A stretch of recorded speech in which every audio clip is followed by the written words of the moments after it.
एक सुअर से बदतर इंसान जिसको हिंदू मुसलमानों के अलावा कुछ आता नहीं। टाइम्स नाउ में वो नौकरी कर रहे थे, उनको पगार मिलती थी। रिपब्लिकन टीवी उनका है, उनके बाप का है। तो जब आप किसी चैनल के मालिक बन जाते हैं तो आपको सस्टेन के लिए पैसे चाहिए, और जब पैसे चाहिए तो टीआरपी बढ़ाना है, तो टीआरपी बढ़ाने के लिए आपको पैसे खर्चे करने पड़े। इसके क्या क्या चिल्ला के बताओ। नहीं, फिर से चिल्लाओ, मजा नहीं आया। चलो ये तो मैरोगाना वाना लेके नहीं काम करते, क्योंकि एक आम आदमी तो यार इतनी शक्ति नहीं आता है। ये वाइग्रा फैगरा खाते हैं क्या? थोड़ा पता तो करो क्या है ये इन्वेस्टिगेशन जर्नलिज्म का हिस्सा। अरे क्या है? आदाब, नमस्कार, मैं हूं अल्ताफ, आप देख रहे हैं दी अल्ताफ शो। पत्रकारिता का जो दौर है वो बड़ी तेजी से बदला है। आजादी के पहले इसका एक मकसद था देश को आजादी दिलाना। आजादी मिलने के बाद मकसद था देश को सही राह पर लाना। फिर उसके बाद ये व्यापार बन गया, बड़ी बड़ी कंपनीज इसमें आई। और आज जो पत्रकारिता हम देख रहे हैं, कई सारे लोग ये कहते हैं कि ये पत्रकारिता नहीं है। खास करके मैं नाम लेना चाहूंगा अर्नब गोस्वामी का। इन्होंने जिस स्तर की पत्रकारिता की है, वहां से पत्रकारिता का जो स्तर है वो बहुत नीचे आ गया है। और इसी विषय पर बात करने के लिए आज मेरे साथ वरिष्ठ पत्रकार, एंटरप्रेन्योर वाहिद अली खान साहब हैं, जो पत्रकारिता को बहुत करीब से इन्होंने देखा है। और ये जो बदलाव आया है, इस पर ये हमेशा से अपनी बात बेबाकी से रखते आए हैं। और आज भी हम इनसे जानने की कोशिश करेंगे कि ये जो बदलाव है ये क्यों कर आया और ये कितना घातक है। भाई सर, आपका बहुत बहुत स्वागत है दी अल्ताफ शो में। Thank you Altaf.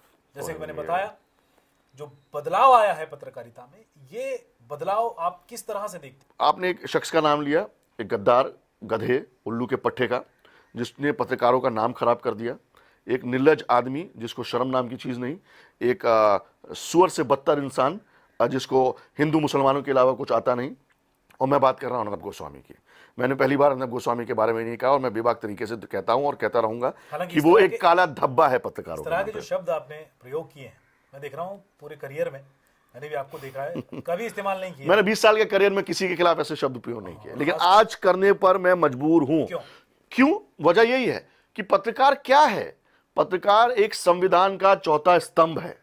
आज भी संविधान में चौथा स्तंभ कहा जाता है पत्रकारों को, लेकिन जब पत्रकार बिकाऊ हो जाए, जब पत्रकार टीआरपी की भूख में शामिल हो जाए, जब पत्रकार हिंदू मुसलमान खुल्लम खुल्ला करने लगे, जब पत्रकार एक दूसरे को डिवाइड करने की बात करने लगे, जब पत्रकार बोलते ना, एक गुनेगार को बेगुनेगार बना दे और बेगुनेगार को गुनेगार बना दे, तो ये पत्रकार का काम नहीं है। पत्रकार इज नॉट अ जज, you are not a lawyer. आपने 4 लोगों को अपने पैनल पे बुलाया और आपने जज बन गया और उनको वकीलों की तरह आपने ट्रीट करना शुरू कर दिया, तो ये कोई पत्रकारिता थोड़ी है यार। एंकरिंग हमने भी की है। हम जब पत्रकार करते थे तो 2 समुदायों के बीच में झगड़ा हुआ बोलते थे जी। आज के पत्रकार बोलते हैं हिंदू ने मुसलमान को मारा जी, मुसलमान ने हिंदू को मार दिया। क्या है ये? जमीर को बेच खाए। न सिर्फ अर्नब बल्कि उसमें रूबी का लियाकत है, काफी लोग हैं, एक अमीश देवगन है, भौंकता रहता है बिल्कुल आके, कभी माफी मांग लेते हैं। हाँ, अर्नब गोस्वामी, कभी कुछ बोल रूबी का लियाकत, अमीश देवगन, ये सब मेरे सामने जूनियर्स थे। जब मैं इंडिया टीवी में काम करता था तो रूबी की लियाकत क्या थी, लाइव इंडिया के टाइम पे क्या थी, लेकिन आज बहुत आगे बढ़ गए। अल्लाह उनको और आगे बढ़ाए। लेकिन जो बढ़ने का तरीका कोई लेना देना नहीं है। दिन दुगनी रात चौगनी, आप तरक्की कीजिए, लेकिन वो जो कर रहे हैं, जो तरीका है, वो उसका पत्रकारिता से कोई लेना बिल्कुल गलत है। आपने कोरोना का भांडा पूरा तबलीगी जमात पे ठेल दिया कि तबलीगों ने किया, तबलीगियों ने किया। हाईकोर्ट ने क्या कहा? आपको तमाचा पड़ गया।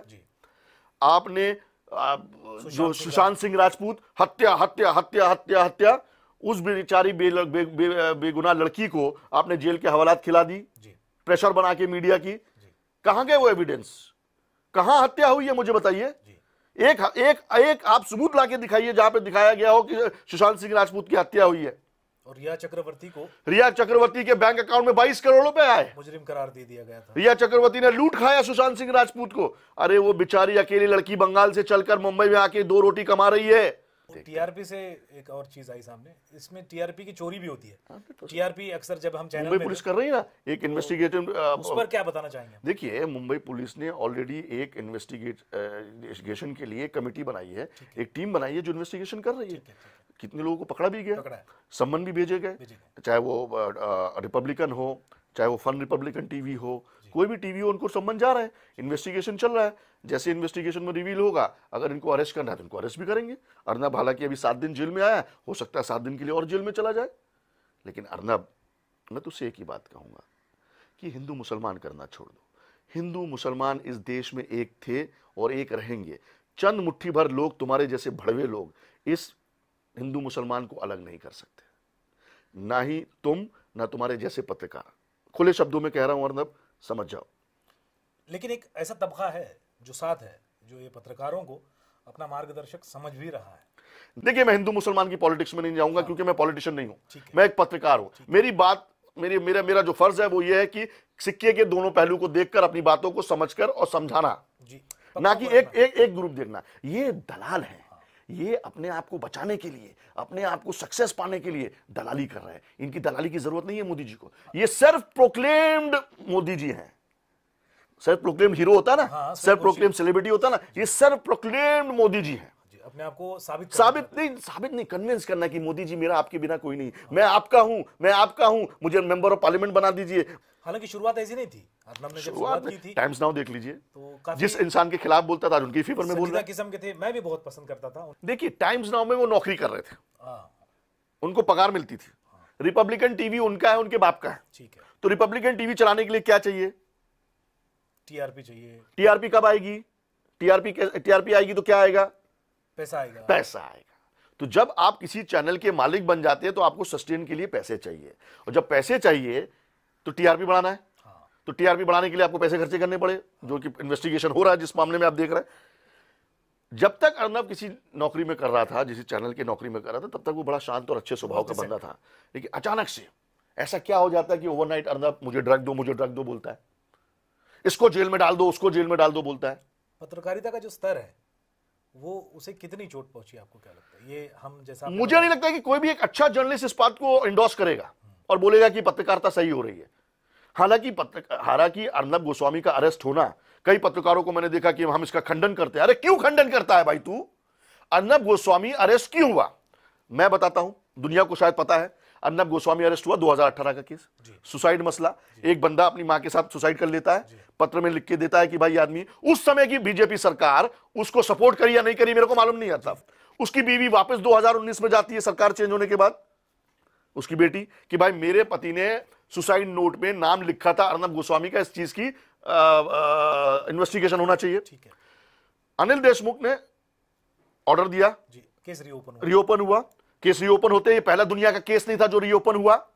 केस रीओपन हुआ, इसको अटक किया गया। अटक करने का भी ड्रामा देखिए। अर्नब अपने आप को पता नहीं प्रधानमंत्री समझ रहे हैं कि तुम मुझे अरेस्ट नहीं कर सकते हाथ में। अरे भाई, अगर तुम अपने आप को भारतीय नागरिक बोलते हो तो भारतीय संविधान का इज्जत करना तुम्हारा फर्ज है। अगर पुलिस आती है तुम्हारे यहां तो उनको इन्वेस्टिगेशन में पूरा तरह से कोऑपरेट करना तुम्हारा फर्ज है, ना कि तुम ऐसी सिचुएशन पैदा करो कि तुमको घसीट के लेकर जाएगा। फिर उसका अलग तमाशा। मीडिया तो कम दिखा रही थी, उसके चैनल आप देख लीजिए, जहां भी उसके 15 बूम तो रिपब्लिकन टीवी के दिख रहे थे। दूसरे मीडिया कहां इंटरेस्ट थी? आपको जेल ले जाया गया, आपको क्वारंटाइन में रखा गया, तो वहां से आप फोन ऑपरेट कर रहे हैं तो जेल ले जाया गया। इसमें कहां पुलिस गलत है भाई? और जब वो छूट के आए तो वो भी एक अलग ड्रामा था। कुत्ते की दुम, जिंदाबाद, कुत्ते की दुम 12। अरे वो जिंदाबाद करने वाले 500 उनके ही लोग हैं यार, कौन अलग है? मैं आप गए थे क्या? कुछ ने आरोप किया कि पैसे देकर। अल्ताफ आप गए थे क्या? आप भी पत्रकार हैं, आप गए थे क्या? मैं तो आपका कैमरामैन गया था क्या? टेलीविजन पे देख रहा था। आपके कैमरामैन गए थे क्या? नहीं, ना उनका कोई दोस्त गया था क्या? ना मैं गया था क्या? ये वही लोग गए थे जो अर्नब की चमचागिरी करते हैं पैनल में। 15-20 लोग जो जाते हैं, 15-20 दोस्त लोग अगर 10-10 भी ले जाते हैं तो 200 आदमी बन जाते हैं। ये 200 आदमी वही थे। एक मीडिया का चैनल आपको दिखा वहां पर, सिवाय रिपब्लिकन टीवी के बूम के? नहीं, कोई नहीं। आज मैं अगर घर से बाहर निकलता हूं मेरे भाई, और यहाँ पे आप देख रहे हो 20 लोग मेरे खुद के खड़े हैं, और इनको बोलता हूं कि नीचे जाके चिल्लाओ वाहिद भाई जिंदाबाद, वाहिद भाई जिंदाबाद, और मैं अपनी गाड़ी के ऊपर छत निकलता हूं वाहिद भाई जिंदाबाद। क्या है ये? मीडिया के जो संगठन है, खास करके टीवीजे, उन्होंने भी ये जाहिर कर दिया था कि ये जो है निजी मामला है। अरे टीवीजे के प्रेसिडेंट के साथ मारामारी की उसने। हाँ, विनोद जगदाले के साथ उसके पत्रकार ने। अरे उसका पत्रकार यार, उनको ट्रेनिंग कहां से देते हो मुझे बता दो मेरे भाई। मैंने भी अपने जर्नलिज्म के 20 साल के कैरियर में अच्छे लड़कों को तैयार किया है। आज वो बड़े बड़े चैनल में अच्छी पोस्ट पे बैठे हैं, लेकिन इसके यहाँ इंटरव्यू अलग होता है अल्ताफ। आप इसका रिज्यूम नहीं देखा जाता, जैसे मैं रिज्यूम नहीं देखता था ना, इसके यहाँ क्या चिल्ला के बताओ,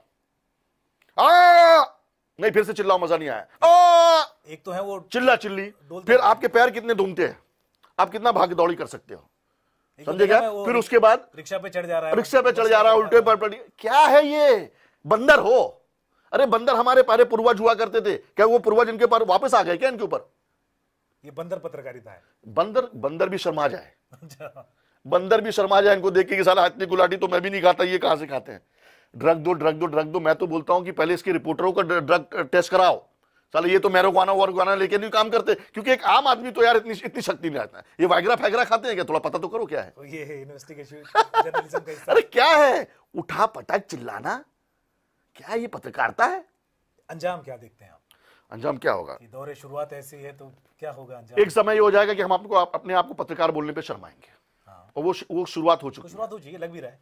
पत्रकारों को जिस तरह से मारा जा रहा है, जिस तरह से पीटा जा रहा है, जिस तरह से हम पहले कॉलर उठा के बोलते थे दूसरे देशों में जाके कि I am a journalist from India, जो रिस्पेक्ट से हमें देखा जाता था, अब वो रिस्पेक्ट नहीं है। आज मीडिया में लोग क्यों आना चाहते हैं? ये यंग लड़का, खूबसूरत लड़की है, खूबसूरत लड़की, क्यों आना चाहते हैं?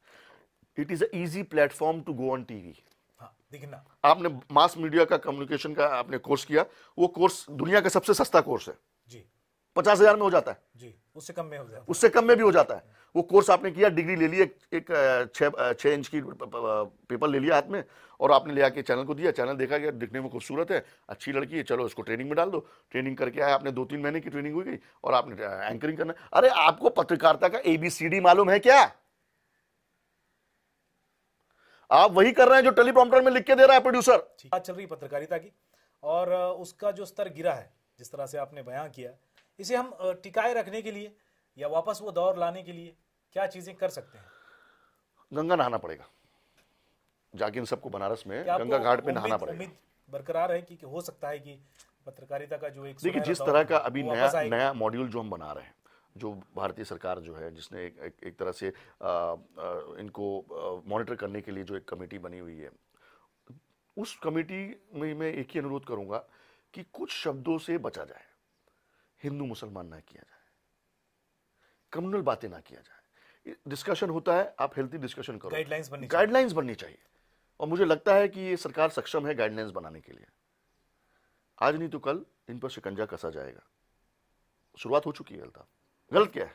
बहुत बहुत शुक्रिया भाई साहब, आपने बात की। शुक्रिया। और आपको क्या लगता है कि ये जो दौर है, क्या वो बदलेगा या इसका स्तर और ज्यादा गिरता जाएगा? प्रतिक्रियाएं जरूर दें, आपकी प्रतिक्रियाएं बेहतर को और बेहतर बना सकती हैं। शो अच्छा लगा है तो लाइक करें, अपने दोस्तों के साथ शेयर करें, और दी अल्ताफ शो को सब्सक्राइब करना ना भूलें। धन्यवाद।